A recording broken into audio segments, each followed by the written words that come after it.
When a company is acquired and layoffs begin, it's a difficult choice to give up others to save yourself or to let yourself go. 51-year-old Dan is faced with such a choice. Dan is the director of advertising sales for the flagship magazine Campaign USA, and when the head office is acquired by Globecom, his magazine will also face layoffs. The day Dan went to see his big client, White, but White wasn't going to continue advertising in the magazine. They were going to put more of their budget into TV, radio, internet, etc. And Dan is not eager to sell magazine ads, but does the opposite. But I am going to ask you one favor. Oh, yeah?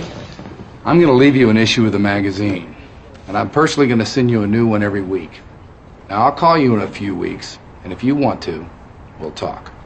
There's a great article in there comparing today's quarterbacks with Johnny Unitas. Ah, Unitas that kick their butts. So, this is your sales pitch? I've been with the magazine for 20 years. I believe in it.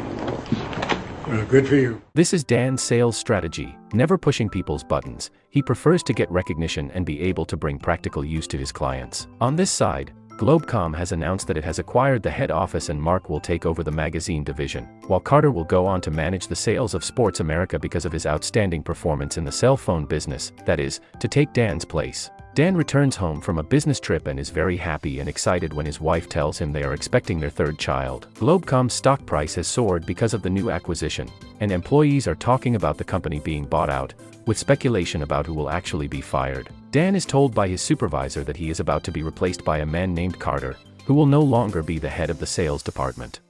This is a bummer, Dan. It's a real bummer. But I mean, you're lucky a lot of people are getting canned immediately across the company. Are you getting fired? Me? No.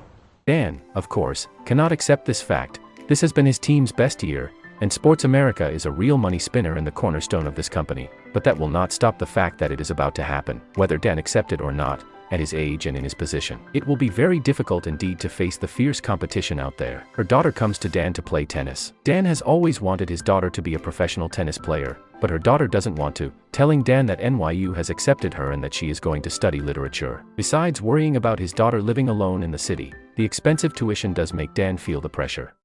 And I know that NYU is more expensive, but it would be such a great experience for me.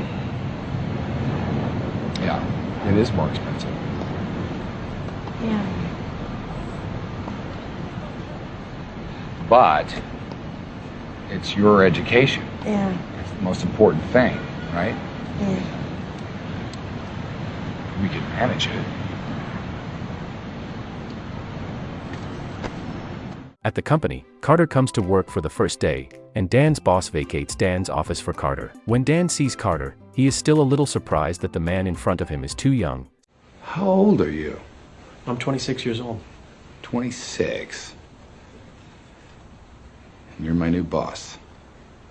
I guess so. 6-year-old Carter just became the new boss of 51-year-old Dan.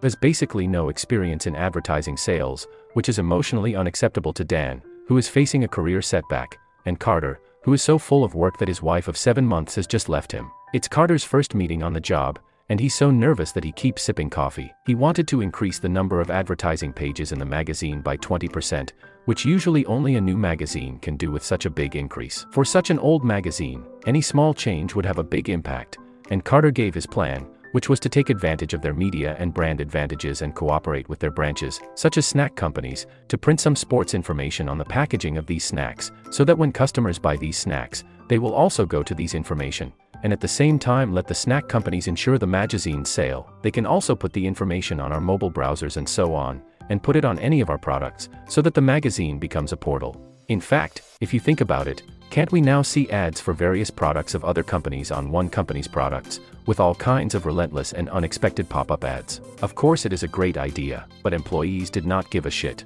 They only cared about who would be fired. They all think it would be Dan due to his conservative mind. Carter invited him to dinner and told Dan that the company was going to cut expenses and deduct $300,000 from the sales team's salary. Carter told Dan that he knew Dan was a very good salesman and led a very good team, so he hoped Dan could continue to help.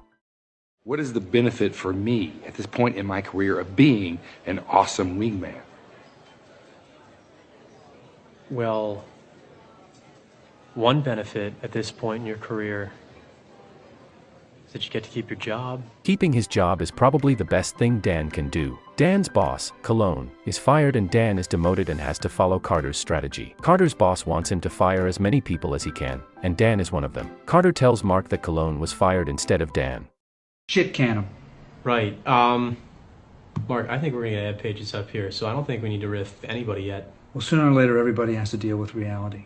After the meeting that day, Carter has no place to go, so he has to pester Dan to go to his house for dinner. Here he sees Dan's family and becomes friends with Dan's daughter, and he learns that Dan has a family counting on him. Dan has to take out a second mortgage to pay for his daughter's college and the expenses of his new baby, which makes it even more impossible for him to lose his job. Dan is about to invite his rum company clients to a ball game, but Carter thinks he should go to a concert. The young people love it there, but the client doesn't actually like the environment. The client tells Dan that he can't continue to advertise in Miscellaneous because Continental and Globecom, which bought their company, are competitors in the wireless communications market, so they require all their companies not to cooperate with companies owned by their competitors, and the rum company and the magazine company are not even in their competition, which is actually another kind of monopoly and coercion. Having already lost a number of orders, Carter had to continue firing more people. He wants to fire Dan's men. Dan cannot accept. It is his partners recruited by himself with the struggle of 8 years of partners.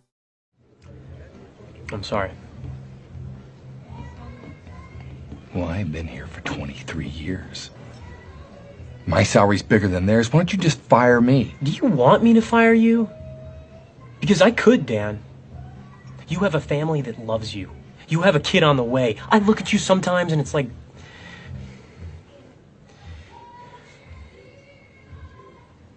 You have people who need you. Carter's words hit Dan's soft spot. He had nothing to say and his family was counting on him. He was no longer alone in his affairs. Although it wasn't Dan's intention to fire anyone, the men couldn't accept the fact. They thought that Dan was not fired because he was going to give up on them and save himself. Dan also had a hard time to say. On this day, Teddy Kaye, the helmsman of Globecom, came to the company for a speech and told the employees below that the world was diversifying, so it needed diversity to cooperate to accommodate diversity, and that we were not creating a company, but a nation. Although most people can't understand very well, no one raised any doubts. But Dan did not hold back.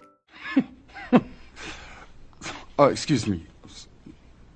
Computers have to do with sports. Are you literally saying that there should be a section in the magazine how the way the world is changing is actually going to change how we do business? We're still selling a product, right, which hopefully someone needs.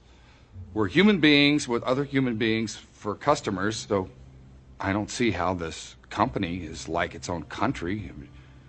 Just because we sell different kinds of things, that doesn't mean we should operate by our own laws, does it? The scene was once very awkward. Teddy Kaye left the problem to them, and then he turned around and left. Mark is very angry because of this meeting. He is ready to fire Dan, while Carter supports Dan, and tells Mark that they have a big customer. If they fire Dan, it will cause more losses to the company. Mark gives them 24 hours to get the order, or both of them have to leave. Dan takes Carter and flies to Los Angeles to meet with the big customer White. Carter was ready to use his theory of superiority to convince White, but Dan stopped him. Dan just came to give White confidence because he had deeply convinced White with the magazine he delivered every week before, and now he just needed to let White know that the magazine would be valuable to them. Carter also learns from Dan that he holds fast to his belief in creating value for his customers. You know, I don't give a shit about Crispity Crunch. Let's just stick with the magazine, okay?